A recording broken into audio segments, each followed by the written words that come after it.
So what does that mean? Swap presenter view and slide view. Let's do that. How's that mean? Oh, there you go. Okay, There you good. go. All right. Well, good. All right. So it's a good start. That's a step of having a good journey. So we're gonna have a good journey together this evening. I hope so. Anyway. Well, I appreciate the invitation to come and spend a little time with folks here this evening talking about this topic of winterizing outdoor power equipment. And this is real informal. I'm not a mechanic. Somebody asked that one time. I said, well, I said I work on things. I never said I fixed anything. But so I have fooled around with some odds and end pieces here and there over time. But we're going to go through this and just be very informal about it. And if you have a question, feel free to put it in the chat there. I guess Chris or Bill one, they'll keep an eye on that. If any questions pop up, then we'll try to answer those best we can. Now, I got to say right up front though that that I'll show some brand names in this presentation, but the fact that I'm showing these brand names are strictly for the sake of example, and I don't have any name, image, and likeness deal with any of these various products. And so the fact that the name is shown is not a recommendation that product should be used, nor the fact that product name is shown, should not be viewed as a condemnation of that product either. So we'll just say that right up front. And I did take the liberty of using some screenshots from the Riggs Stratton Company video. They'll be included in here along the way. So that being said, so here tonight talking about winterizing outdoor power equipment. So what does winterize mean?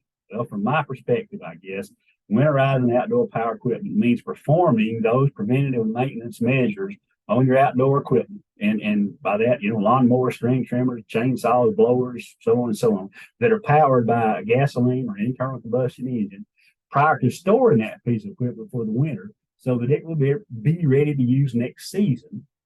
And by doing that, thus avoiding the frustration and the mental anguish that's produced by the futile act of pulling incessantly on the starter rope of a piece of outdoor power equipment that refuses to start.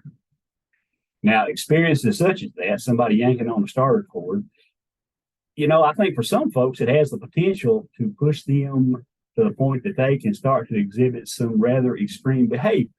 Now, you can find all kind of pictures if you look around on the internet. So here's a picture of a fellow, and he appears that he may be frustrated to the point that he's got this what appears to be a large caliber handgun kind of pointed at this lawnmower, and it gives you the impression that he's fixing to shoot this lawnmower. He's really fed up with it. Well, so does this happen? Does it really happen? Do folks get to the point they're just fed up because the old lawnmower won't start, or the chainsaw won't start, or whatever the case, that I'm just going to shoot the thing and put it out of its misery, or put it out of my misery? Well, as it turns out, yeah, it does, or at least it has occurred before. This story right here came from the Associated Press back in 2008 from Milwaukee. And this gentleman, fine fellow pictured right here, according to the story, his name was Keith Walendowski, a 56-year-old man. Anyway, he was charged with felony possession of a short barrel shotgun or rifle and misdemeanor disorderly conduct. Now, according to the complaint, Mr. Walendowski said that he was angry. He was mad because his lawnmower wouldn't start Wednesday morning. And so the police, in interviewing him, the quote from him was, I said, I can do that. It's my lawnmower in my yard, and I can shoot it if I want to. Now, a woman who was unnamed was a resident there at Mr. Walendowski's house, and she reported the incident. And so she said that Mr. Walendowski was intoxicated at the time. I don't know what became of this, but according to the story, that if he were found guilty, he could have been fined $11,000 and spent 6 years and 3 months in prison. So all that being said and done, I guess here's a clear example of why you should never drink and attempt to do lawn care chores at the same time. All right. So that being said, so winterizing tasks are those tasks that we do to help ensure that your gasoline powered equipment has the things necessary to turn gasoline into oil or to start when you're ready to use it next year. So what are those three things that are essential for a gasoline engine to run? Okay, it only takes three things. Those are the bare minimum that all gasoline engines got to have. Well, they've got to have good fuel, gasoline in this case, and they've got to have enough air to go with that fuel to create a fuel-air mixture that can be drawn into that cylinder and compressed. And then they've got to have fire or a spark to ignite that air fuel mixture and create that explosion and start that internal combustion process. So when all those things come together, then boom, that whatever that piece of equipment is, in this case, a lawnmower will start. So then you can go out early on Saturday morning and mow the yard and wake up your neighbors, and they might come see you with eggs in hand on Halloween for aggravating them early on Saturday morning. But anyway, as long as the machine has those three things there, then yes, it's going to run. Now, other things like oil for lubricating the internal moving parts inside the motor and adequate airflow, around the exterior of the engine for cooling and so on, they're necessary to keep that motor running for a long, extended periods. But these three things, just the fuel, the air, and the spark, are what's needed for that internal combustion to begin in the first place, for it to start in the first place. All right. So let's begin our talk about winterizing equipment with discussing gasoline. Now, the folks from companies like Briggs & Stratton and Toro, equipment manufacturers, small engine manufacturers, they recommend that small engines use a gasoline with a minimum octane rating of 87. Okay, that's the minimum. It could be higher than that, but 87 is the bare minimum. And the fact that these motors are not really high compression engines, there may not be any real performance value for going with the supreme unleaded gasoline, 93 octane or higher. But it certainly won't hurt them to do it. But the minimum octane rating should be at least 87 octane. Now, they also suggest to you that when you use the gasoline that you use, be at least 87 octane, but also you want to use fresh, clean gasoline with fuel stabilizer added to it. Now, note that the words fresh and clean are emphasized. They're bold. Okay, those words are emphasized. Fresh, clean gas. Okay. Well, I think it makes sense to everybody that when it comes to gasoline to put in an engine, we want that gasoline to be clean or free from contamination. But what about the fresh part? Okay, so now since fresh is emphasized there, then to me the implication is that gasoline can become not fresh or it can become stale over a period of time. So what's the difference then between fresh gas and stale gas? So when it comes to gasoline, volatility is a characteristic that describes how easily the gasoline vaporizes so that it can be burned most efficiently inside an engine. The most highly volatile compounds or components in that gasoline are of course, it's made up of different hydrocarbons, some heavier than others, but it's the lightest hydrocarbons that are the most volatile. And those are the ones that tend to evaporate first over a period of time, especially when they're exposed to the atmosphere. They evaporate off. And as they do that, the gasoline that remains in the container, the remaining volatility and ability to combust starts to degrade. So the less volatile gasoline is, the less effectively it burns in an engine, and it results in poor performance or in diminished performance.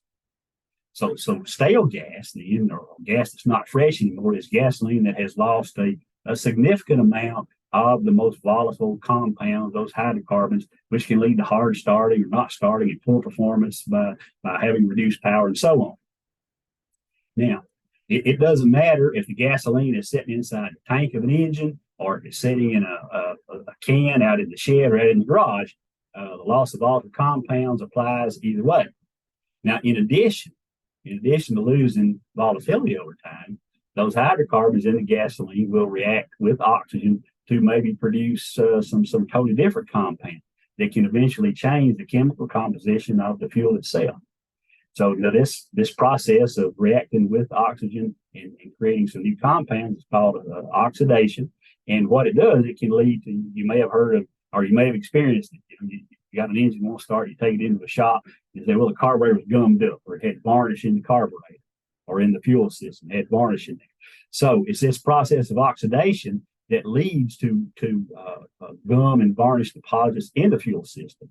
And so these materials that can form and settle inside the fuel system, inside the carburetor, et cetera, can clog those orifices or those jets, those small holes opening inside the carburetor that are necessary for that fuel air mix to be pulled into, to be created, to pull into the cylinder for the thing to work. So, losing volatility, having it sitting there for a long period of time, go through that process, going through that change, renders that gasoline very ineffective over a period of time. So, how long does it take, for gasoline to go stale, or how long will gasoline stay fresh? Maybe another way to ask that question or pose that question. Okay. So literature tells us, and a lot of engine manufacturers suggest to you that gasoline can begin to go stale in a short period of time, 30 days, a month's time. Now, a lot of that depends on how well it's stored in the first place. And gasoline can begin to go stale in a short period of time, but that's stored in containers that have good tight fitting caps or lids, it is going to be slower to lose volatility because it's not exposed to the atmosphere. So, properly stored pure gas, and by pure I mean gasoline that doesn't have anything blended in with it like alcohol in the form of ethanol. Literature says that if it's stored properly, you could keep it up to 6 months before it really starts to go stale, for it to begin to degrade. Compared to ethanol blended gasoline, properly stored ethanol blended gasoline has a shelf life on the high side of maybe about 3 months. Now, the reason it has a shorter shelf life than gasoline is because the ethanol inside the gasoline ethanol blend, the ethanol oxidizes more rapidly than does just pure gasoline by itself. In addition to that, alcohol is there's a term used to describe it. It's called hydrophilic, or meaning that it attracts water. It likes water. So alcohol will absorb water. Ethanol, which is the form of alcohol that's used in these gasoline blends, will absorb water from condensation out of the atmosphere, et cetera, and create water contamination in the fuel. So compare that to pure gasoline, though, that doesn't have alcohol in it. It is a term used to describe it as hydrophobic, meaning that it doesn't like water, so it doesn't absorb water as readily as ethanol does. Now, fuel stabilizer. Here's a brand, it's called Staybill. That's probably one that most everybody's heard of. But its whole purpose is to stabilize that fuel, to minimize and to slow down the loss of those lighter hydrocarbons, the most volatile components in there, and also to slow down or stop the oxidation process. So, depending on the fuel and how it's stored and so on, fuel stabilizer potentially can, if it's added to fresh gasoline, okay, and it doesn't do anything to gasoline that's been sitting for a long period of time. I mean, it's not going to make it fresh again. But if the stabilizer is added to a fresh container of gasoline, potentially that it can keep that gasoline fresh in a good combustible state for as long as 12 months or so. So the use of stabilizer, and that's one reason that engine manufacturers and so on suggest using fuel stabilizer, all the time. Now, what if you've got a container of gasoline? It's been in the shed for a while. You bought a 5-gallon can or 2 5-gallon cans. Maybe somebody's having a sale on gasoline, so you bought it at a bargain price, and so you stored it out there. But it's been sitting there for a couple of months or so, and you're wondering, okay, is this stuff is it starting to go stale? Well, one way that you can evaluate that, I guess, is just a visual examination or a visual comparison of the gasoline in question against gasoline or a sample of gasoline that's known to be fresh. So that's kind of what we've got right here in this photograph. You got 2 gasolines in little cups here. The one on the right side is a much darker color than the one on the left side. Well, that dark colored gasoline is by far the older gasoline. So it has started. That process of becoming stale. Old gasoline typically is going to be old stale gasoline typically is going to have a darker color than the fresh gasoline is. This should be a much lighter color, and even the smell of old stale gasoline changes. It doesn't have that fresh gasoline aroma that we're used to anytime you go to fill up an engine at the gas pump or wherever, and those gas fumes hit your nose. That's a pretty distinctive aroma. But the old stale gasoline, some folks describe the odor as being somewhat of a sour smell to them. And you can also tell if For example, if gasoline has water in it, they'll store gasoline. Water's heavier than gasoline, so it would tend to settle down to the bottom of the container, and you could see those globs or layers of water in there. So that's a way to compare, some older gas with some fresh gas to see if it started to become stale. And if it is, stale, then at that point, well, you don't want to put it in the motor anymore. It's probably not any good. So at that point, think about disposing of it as recommended, environmentally safe way, or whatever way you typically dispose of old gasoline. Well, that's not my place to tell you how y'all do that. Now, when it comes down to using gasoline, going down to the station buying gasoline, you've got to kind of look, you sort of have to look hard, or maybe not real hard, but you got to look some to find gasoline that is pure. The majority of pumps, especially at the main name brand gas stations and whatnot, are going to have ethanol blended fuel. So manufacturers, and it's been that way for a while now, for a good while. So engine manufacturers have started to build motors, to use components in them and so on, that it's okay to use ethanol blended fuel, so long as you don't get too carried away with it. For example, Briggs & Stratton, as well as Toro and others, suggest to you that you should not use an ethanol fuel that has more than 10% ethanol added to it. Because today you can certainly get as high as 85%, 85% ethanol. Boy, those motors, the manufacturer caution you do not use those. Those engines are not designed for that use. So the point is, choose gasoline with 10% ethanol or less if you're going to use an ethanol blended gasoline. But if you find a pure gasoline, by all means, use it too. So because alcohol, the ethanol in gasoline, in the ethanol gasoline blends today, does attract water, it does oxidize faster.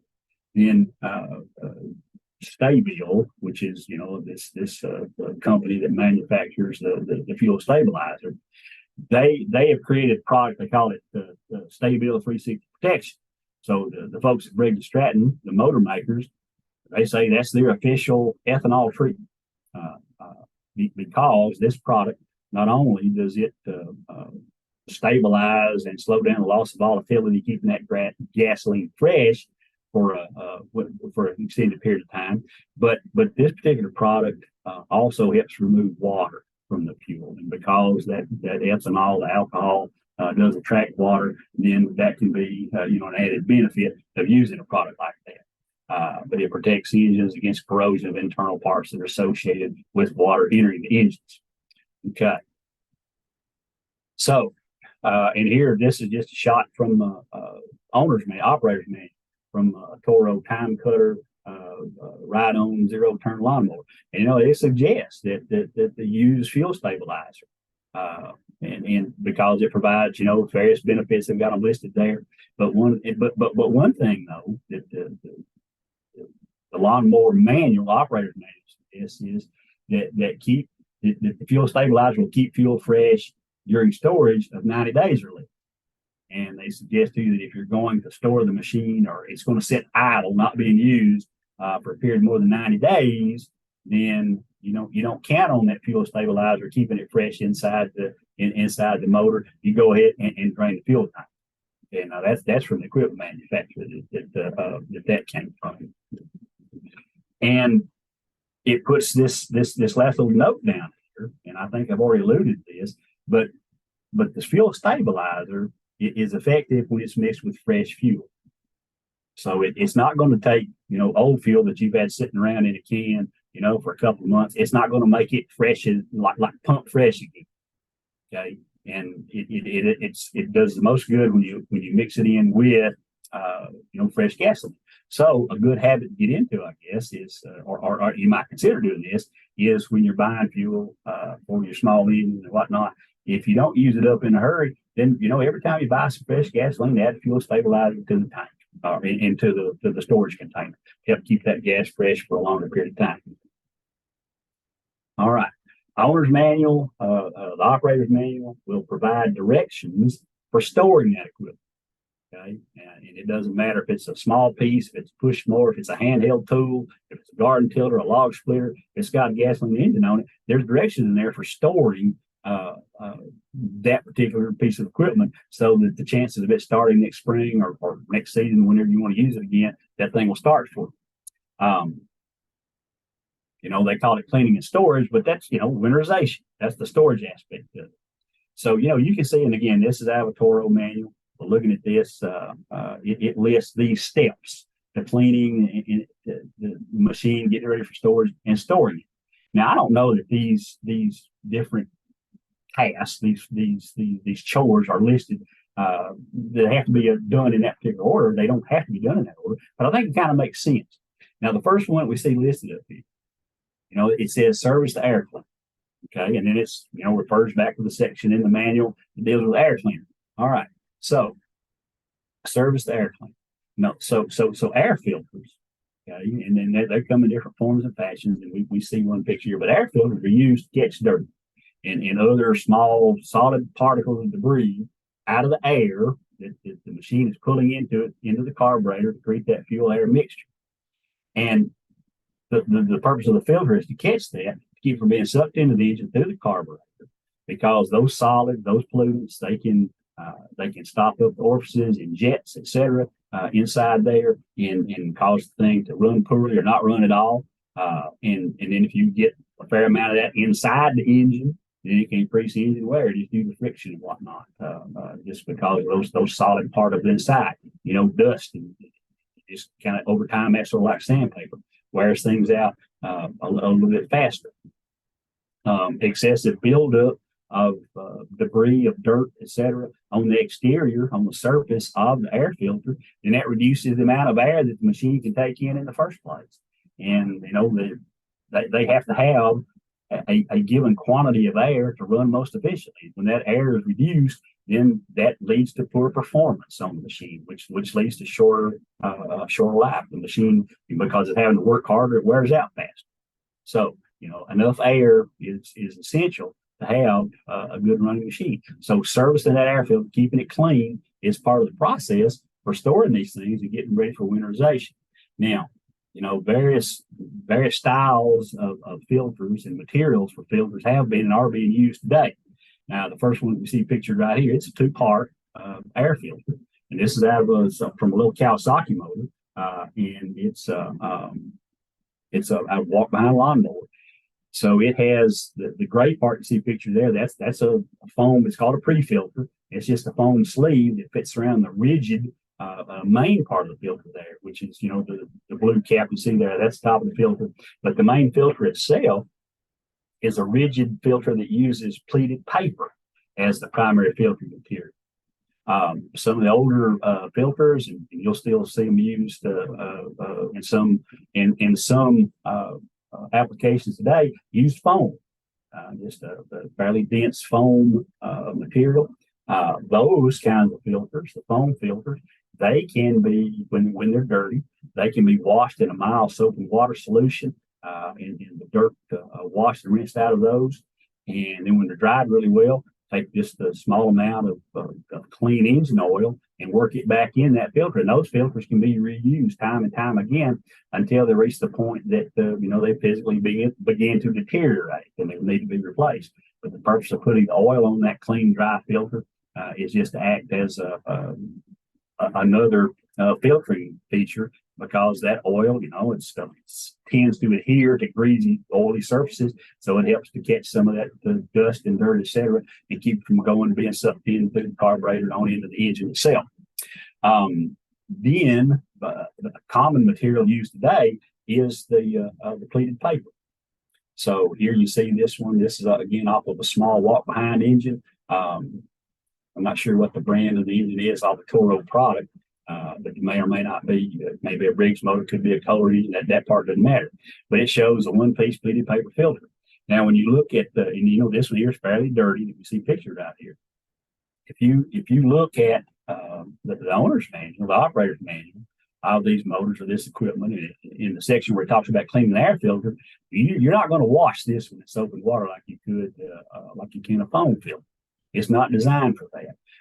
Many times the directions will be to clean this is you take that filter and you tap it, you knock it against something solid to dislodge as much of that dirt and debris that's captured inside the pleats and so on the surface of those pleats in that paper filter. Now look at it and you think, well, shoot, why not a little compressed air? Blow that through there, and that'll help clean some of that dust and dirt out even better. And it probably would. And shoot, this is America. We can do whatever we want to do. We still have the right to do that. But it cautions you that you want to be careful and to not use much compressed air or any compressed air at all, because if it's too strong, then it may tear the filter, tear gashes, tear holes in it, which then renders it, pretty. It really renders it almost to the point of being useless for being a good air filter at that point. And so then it would need to be replaced anyway. And even after you've gone through the process, as it tells you to do in the operator's manual, you knock this thing around, you tap it around, and it's still pretty doggone dirty. At that point, you think, okay, I probably just ought to go ahead and replace this thing. All right. So that's kind of the first step in this winterization process. So you get that done, and so that when the thing's ready to start next year, it's got a good clean air filter in it, and you're not worried about getting enough air. Next step, is change the engine oil. Now, is it absolutely essential for an engine to run properly that you change the oil before you store it? I mean, as long as it's got enough oil in it to lubricate, and it's not going to cause the thing to overheat, it doesn't necessarily have to be changed at this time in order for this motor to start for you next spring after it's been sitting stored all winter. But every manual is going to tell you that you need to change the oil in the machine at least once, and possibly even more, depending on how frequently it's used, how many hours of use it gets, how dusty the conditions are that it's operated in, and so on. So changing it now, as you get ready to put it to sleep, put it to bed for the winter time, means that step's already done. And come next spring, when you pull it out, or when you start using next season, that part's taken care of. So why don't you go ahead and think about doing the oil change process as you get ready for winter storage?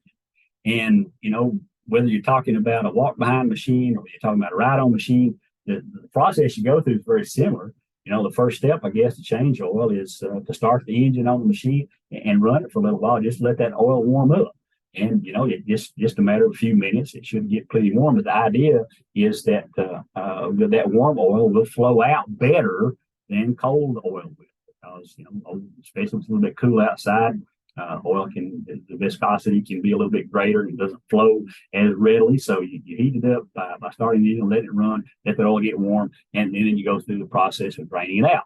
And again, depending on the kind of mower it is, especially on smaller machines, you have to tip them up on their side to drain the oil out. Others have drain plugs that you can remove, or that you do remove, allow the oil to drain. But the first step is to crank the motor, let the thing run, and warm up. Second step, especially if it's a machine with a recoil start, is remove the spark plug wire. The idea behind that is, you don't want this thing accidentally starting while you're messing around with it. So you pull the spark plug wire off on a recoil start machine, there's no way it's going to start for you. If it's a machine with electric start on it, then you don't pull the key out. You don't necessarily have to pull the spark plug wire off, but pull the key out. All right.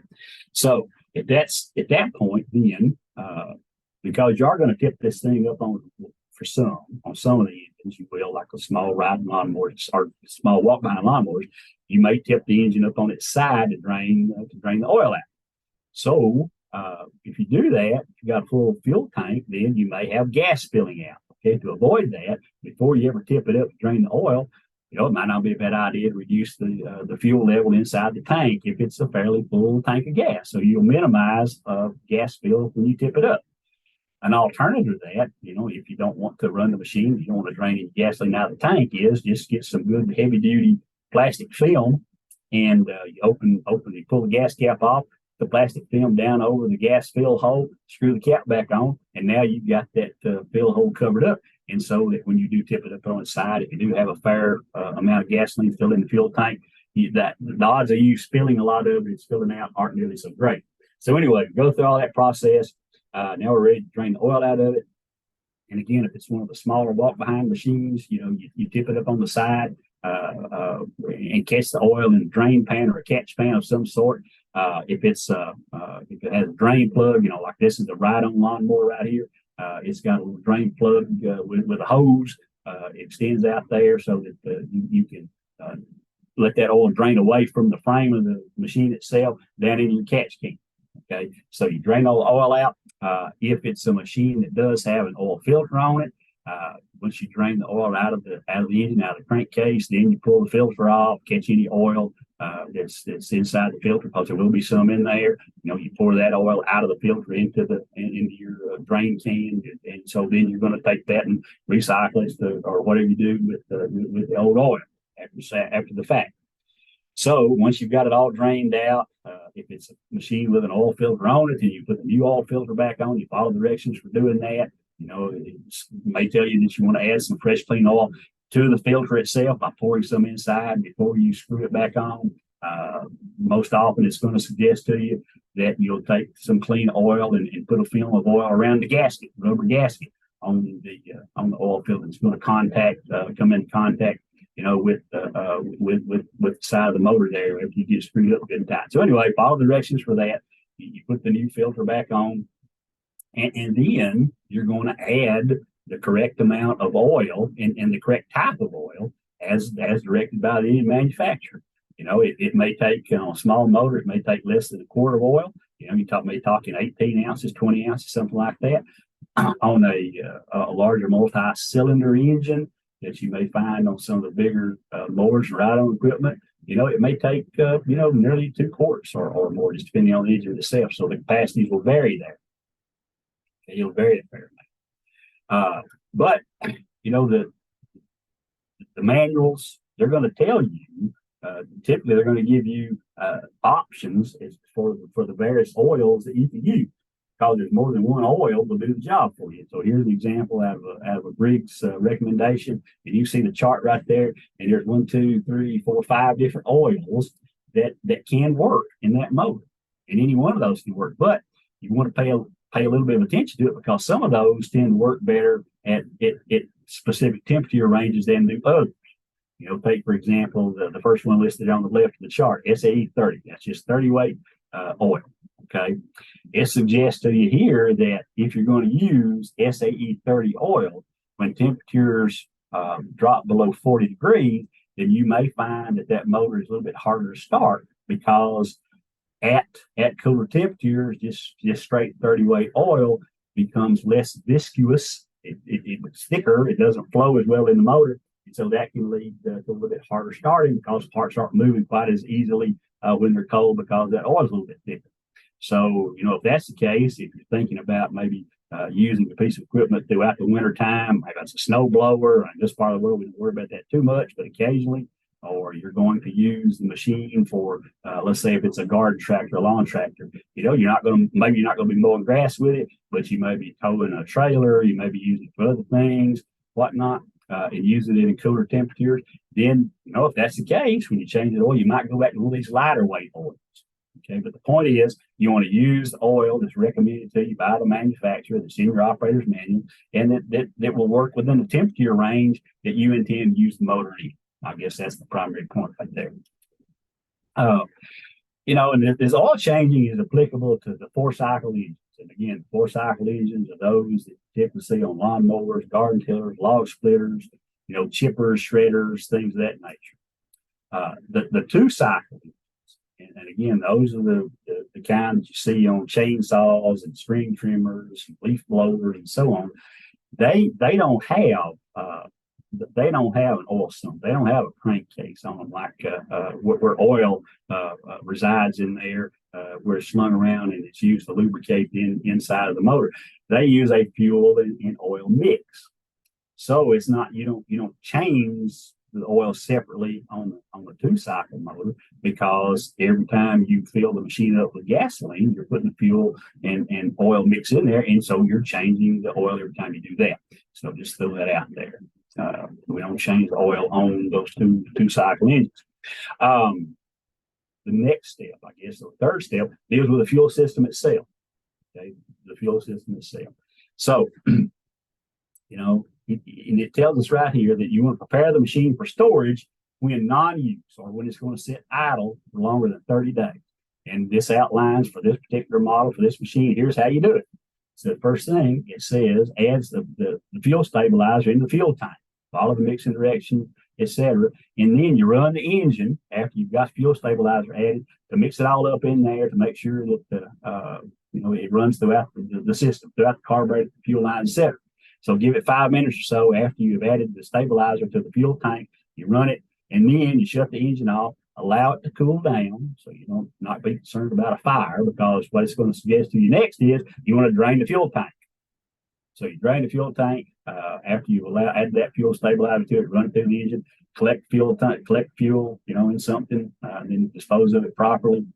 And then after you drain the fuel tank, start the engine and run it until it burns up that little bit of gasoline that now had the fuel stabilizer added to it, that is still in the carburetor and the fuel lines, until it runs, till it burns all of it up, and then the engine dies. Okay. That's the idea behind that is you get that old gasoline out of there, and then you do add the stabilizer to it. That's to help cut down on potential oxidation or water varnish, not necessarily water, but for varnish and gum building up inside that carburetor, because they got the stabilizer that's run through there, and so you don't have the fuel in the tank and worry about it going bad. And this is recommended if you're going to store this thing for longer than 30 days without it being used. Okay. Now, some equipment manuals will suggest to you that you want to go. It takes a little time to do that. It takes a little time to do that, but it's worth it though. If this thing's going to start for you easy next year, when the time to start using it rolls back around. Now, some manuals would suggest to you that fuel filter. About to forget fuel filter. If the machine has a fuel filter on it, when you're going through the winterization process, this is a great time. If you're changing oil and oil filters, you're servicing the fuel system. It's got a fuel filter, change the fuel filter too. And it may or may not have a fuel filter on it. Machines today typically will have a fuel filter on it, especially larger pieces. And they can be of various shapes and sizes. They can be clear color like the one you see here. They can be an opaque white color, solid color you can't see through it, or a red color. But the whole purpose of the filter is it's installed in the gas line, the fuel line between the fuel tank and between the carburetor, so that there's any debris, any contamination or solid particles, solid contamination that gets in the fuel tank, then the idea is that as it flows from the tank to the carburetor, then the filter will help catch that. And then if trash is caught in there over a period of time, it needs to be changed periodically. The filter does, so that you don't impede the flow of gasoline. All right. Now, what I started to say was that now some equipment manufacturers will suggest to you that you can take this winterization step, and they recommend doing this for storage, okay, for longer than 30 days. That you remove the spark plugs. Or plug or spark plug. If it's a multi-cylinder, you remove more than one plug. You remove the spark plug, and then you add a small quantity of clean motor oil into the cylinder. You pour it in through the spark plug hole, and then you use a starter, whether it's an electric starter or starter rope, recoil starter. Turn the engine over a few times so that you distribute that oil inside the cylinder. And the idea is you're lubricating the surfaces in that the oil comes into contact with, to cut down on the potential rust developing over any moisture that hadn't gotten into the engine, hadn't gotten out of it before you put it away for the winter. Store it like that. So the fact that you're going through, if you go through that process, pulling spark plugs out anyway, this is a good time to examine them to see if they might need to be replaced. When would you replace a spark plug? Well, if you see any damage on it, like for example, if the insulator's got a crack in it, that's the ceramic piece there on this example spark plug image right here. If it's if the electrodes are burnt down, and they have been pitted and really reduced in size. If it's really excessively dirty, it appears to be excessively worn, then it's a candidate for going ahead and changing the spark plugs at that time too. Spark plugs can last a long time, and it's not uncommon that they don't need to change them every time you put them away for the winter. But it's not a bad idea to check those periodically as well. So in the final step of what I'm going to call winterization steps is this one right here: charge the battery. If this machine has electric start on it, charge the battery. Make sure that it's charged fully. If you need to check the voltage on it, the amperage on it, that's fine. You can take it off and take it into a parts store. They can do that if you don't have a meter there at home to do it. But charge it up, and then after you get it charged, why not go ahead and disconnect the battery cables? Because it's going to be sitting there idle for a long period of time, and that way, if there's the least little bit of a short anywhere, you won't have a parasitic draw on that battery that pulls the charge down, just like a slow draw on it as it sits there over a period of time. And maybe even the step better is if you've got room to do it, go ahead and take it and tile it out of the machine, and take it inside the space where you can, it's got a little bit of regulated temperature, so that it doesn't get super hot or super cold on it, and that can maybe possibly extend the life of that battery by not leaving it sitting out there in the machine all winter long. Winter after winter, cold can be kind of hard on the batteries, as can excessive heat, especially when they get some age on them. So that's kind of the last step, I think, that I would say is the winterization process on these gasoline powered garden machines, lawn and garden machines. Now, when you talk about lawnmowers, okay, usually cut grass and sharp blades cut grass a lot better than dull blades do. So now this is not necessarily part of winterization, but it does make sense to listen. If you're doing this work, go ahead and do this. Consider sharpening the blades before you put the thing away for the winter. Blade sharpening is not a hard thing to do necessarily. The hardest part, I guess, sometimes get the blade off of the mower. And if it's a walk behind mower, small one, that's not so hard to do. You just got one, and you turn it over on its side and use a blade lock on it to hold that thing immobile. You just use socket ratchet and loosen the nut and pull it off.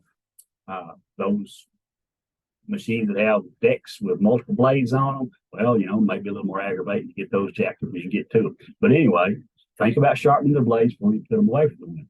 You look at a lawnmower blade, and the cutting edge on these blades on the rotary mowers are on the end of the blades. Okay, so you only got fairly short cutting surface out there, and that blade, when it's manufactured, it's got an angle or a bevel on it. When you sharpen the blade, you want to keep that bevel, that angle, the same. You don't want to try to alter that or change it up from the way it came from the factory. You can do it, with a number of different tools. It can be a hand file. Take the blade off, put it in a vise, hold it good and steady. And men, women, either one can do this. So this, lady in this picture, she's got her gloves on to protect her hands. She's just using a file to sharpen that blade. And what she's doing, she's running across there, just taking any fine nicks out of the edge of the blade, making everything good and shiny again. Now, you're not going to get this thing sharpened or shaved good, and that's not the point. Okay, that's not the point. But you want to take, put a little bit of an edge back on it, and those fine nicks and so on that do occur in the blade, you take those out. Now, if you've got big chunks nicked out of the edge of the blade, it's going to be tough to take those out, and especially if you got any bends in the blade, any warps in it from its original shape. At that point, that's a candidate for total replacement. But in addition to the file, you can use angle grinder, you can use a bench grinder to do that. But again, it's the same caution. You want to maintain the same angle, the same bevel that the blade had on it before, or when it was manufactured. You put it on there. If you are going to use a power grinder like this angle grinder or a bench grinder, you probably ought to wear some eye protection to sparks flying, keep them out of your eyes. Now, last thing I'll say about sharpening blades is, what do you do when you sharpen a blade? Well, you take the metal off, right? So as you take the metal off one side or the other, if you take more metal off one end of the blade to the other end of the blade, then one end may be heavier than the other. So a good way to check that is just to balance it. Now this picture is called a cone balancer. It's a little blade balancer. It's a very cheap little piece. You can buy it at a lot of stores that sell lawnmower parts, lawnmower supplies. At hardware stores, whether it's the old Ace Hardware, the TSC store, local hardware store, or big box stores, etc. You can find these there, and it's just a cone balancer. It's a piece of plastic. This little cone, it's got the the steps in it. It sits on top of this little plastic needle. You can't see it because it's sitting there. This thing just wobbles around. So you set the lawnmower blade on that.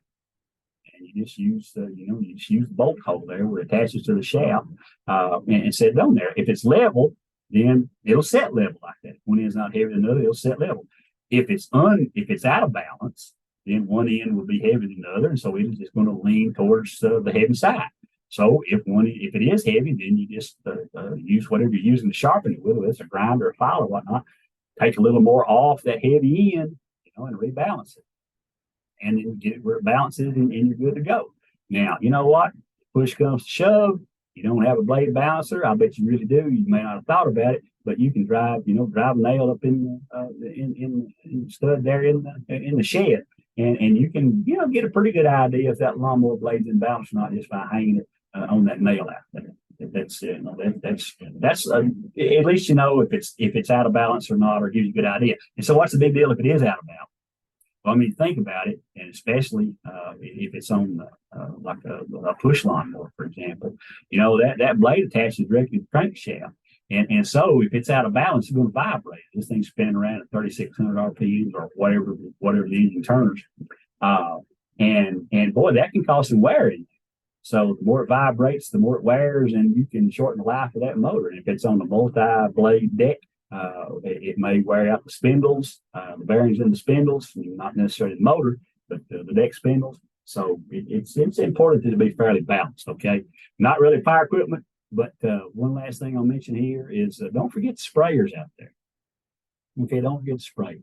Sprayers are subject to freeze damage if they're stored in an unheated space with the spray mixture with liquid still in it.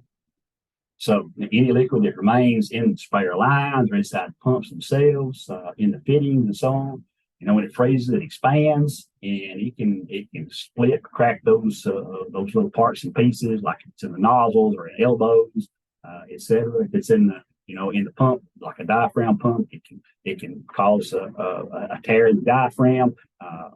It's a piston-driven pump. If there's enough volume in there, it gets cold enough, might freeze enough to cause a crack inside there. But anyway, it's going to create leaks. It's not going to work anymore. So it's a good idea that as you're putting things away for the year, don't leave spray solution mixed up inside the tank. That's a good reason to only mix up what you're going to use at a time, so you don't have a lot of leftover stuff to deal with. But you use it out like you're supposed to, and then it's a good idea to go ahead and clean the tank, wash it out good, and maybe use a tank wash on it, something like, because it's just a little mild detergent that's made for cleaning out spray tank. But that'll help cut down on any residue builds up inside there that potentially can come loose next season and go in there and clog up those little spray tips. But clean the tank out, drain it out good. Disconnect the nozzle. Disconnect the wand if it's a pump, a hand carry with his backpack or a hand pump sprayer. Disconnect lines from the pump. So allow that water to drain out of there so that you won't have any liquid trapped inside there that can freeze then and cause things to burst and break due to the expansion of that liquid when it freezes and create a mess for you next spring. Boy, if you had one of these pump type sprayers and pull type with a diaphragm pump on it or piston pump on it, and let's say you've got you want to use a hand wand over here, maybe go do some spot spraying next spring, the weeds start popping out or whatnot, and you hook this thing up, and boy, you didn't realize it, but the wand, it's got a split in it, so you get it filled up and you get some herbicide mixed in there, and boy, you turn her on and she builds up some pressure, and this thing starts spewing out, spraying all over you. Well, at that point, you think, dang, I wish I'd have paid a little more attention to that. Because now you've got a mess, you contaminate yourself, you go get cleaned off and whatnot. So it's just a good idea to take care of the sprayers too when we're thinking about winterizing equipment for the year. Well, folks, I've covered about all that I had them to try to do tonight. Here's my contact information. Again, my name is Mitchell Moak. I'm an agent here in Rutherford County. There's my email address, mmoak1@utk.edu, and there's our office phone number, 615-898-7710. Boy, if you ever have a question about anything associated with this, I mean, shoot, like I said, I'm not an expert. Bill and Chris and agents in the county that you're in, they can certainly give you good advice and help you answer lots of questions. But I'll leave you with this. Remember, I'm pulling for you. So if you have any questions of me at this time about anything we've talked about this evening, I'll do my best to try to answer them. But otherwise, I'm through.